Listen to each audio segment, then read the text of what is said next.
Hello students, मैं Rakesh Dhasmana maths point में आपका स्वागत करता हूँ। Let us start.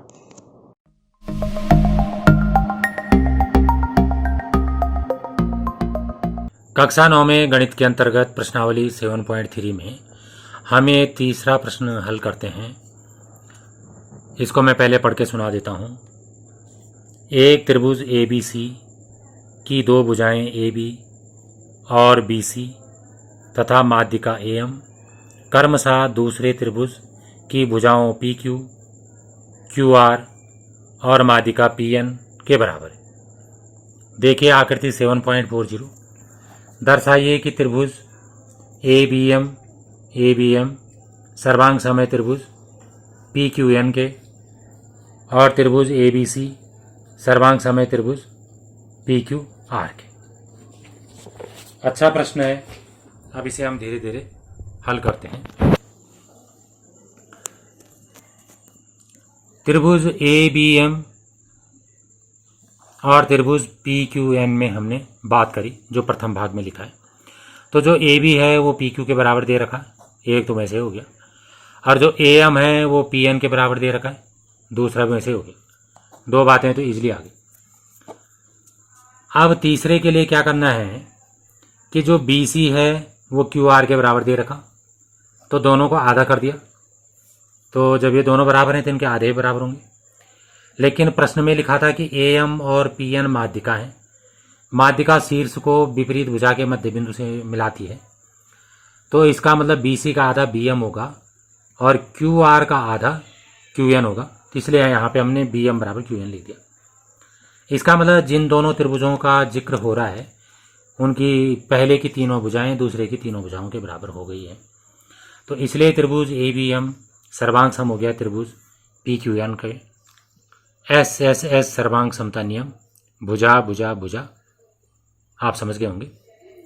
अब आप इसका दूसरा भाग देखिए। अब हमने पूरा त्रिभुज ले लिया ABC और PQR, पूरा ले लिया। तो AB बराबर PQ दिया है, BC बराबर QR दिया है, चित्र में भी देखते रहिए।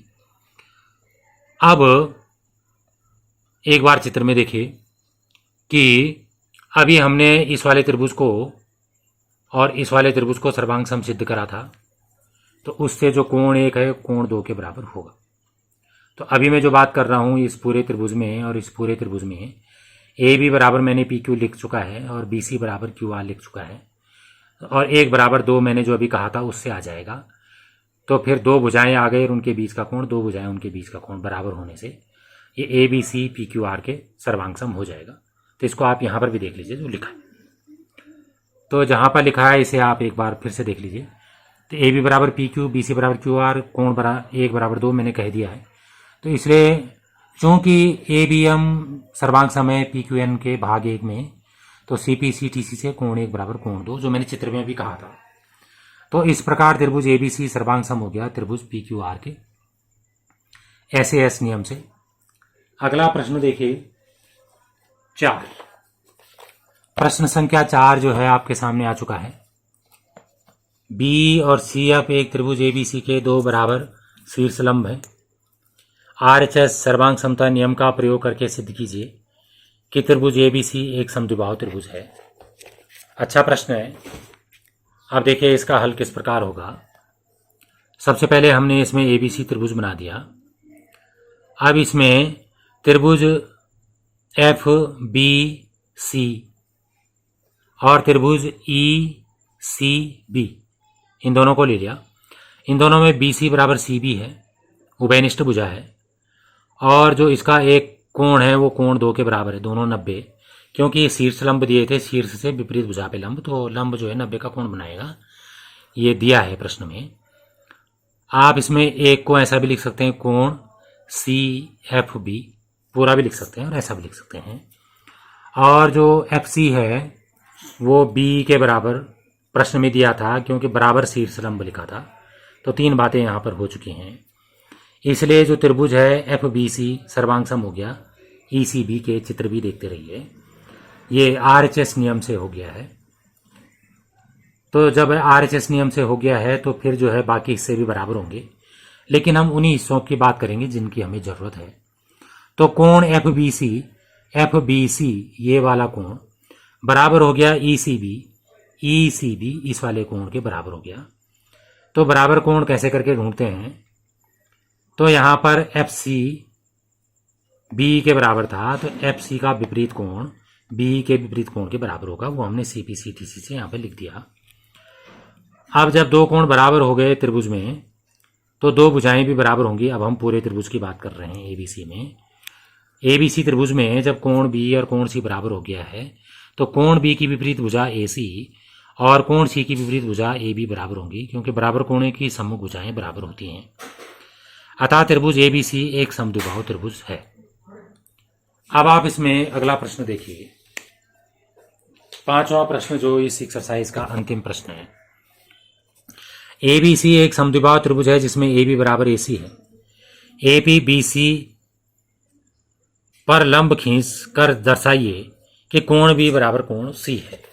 गुड क्वेश्चन, अच्छा प्रश्न है। यहां पर हमने ये ABC त्रिभुज आपके सामने बना दिया है। समद्विबाहु लिखा है तो दो भुजाओं को मैंने इसे टिक कर दिया, ये दोनों भुजाएं बराबर हैं। और यहां से यहां पे इसमें लंब ड्रॉ कर दिया, खींच दिया, तो कोण 1 और कोण 2 90-90 के हो जाएंगे। जो भी है अब मैं पढ़ के सुना देता हूं।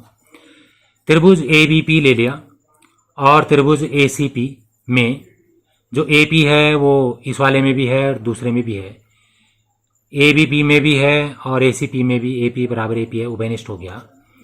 और जो AB बराबर AC है वो दिया था पहले से, एक एक भुजा ये भी बराबर हो गई। और कोण 1 जो है कोण 2 के बराबर हो गया, दोनों के दोनों 90-90 हो गए। तो इसलिए जो ABP है वो ACP के सर्वांग सम हो गया। RHS सर्वांग समता नियम से एक बार RHS फिर से समझ लीजिए। इस वाले त्रिभुज में R ये है समकोण, R मतलब राइट एंगल समकोण, H मतलब उसके विपरीत भुजा कर्ण हाइपोटेन्यूज H, और S मतलब कोई एक और भुजा जो कि यहाँ पे AP है। दूसरे त्रिभुज में देखिए R जो है यहाँ पे कोण 2 है, H जो है उसकी विपरीत भुजा ये H है और S कोई एक भुजा है S। तो RHS मतलब RRHHSS, संगत बात हो रही है, दोनों में संगतता करस्पॉन्डेंस का ध्यान रखा जा रहा है। जो भी है ये सर्वांग सम हो ही गए हैं, तो इसलिए जो कोण भी है वो कोण C के बराबर होगा। सर्वांग सम त्रिभुज के संगत भाग बराबर होते हैं, तो ये इसमें सिद्ध हो गया है। धन्यवाद। अगर आपको वीडियो पसंद आई हो तो इसे लाइक करें, शेयर करें, सब्सक्राइब करें और लेटेस्ट वीडियो जानने के लिए बेल आइकन को प्रेस करें। और अगर आपका कोई डाउट हो तो फीडबैक में मुझे शेयर करें। थैंक्स।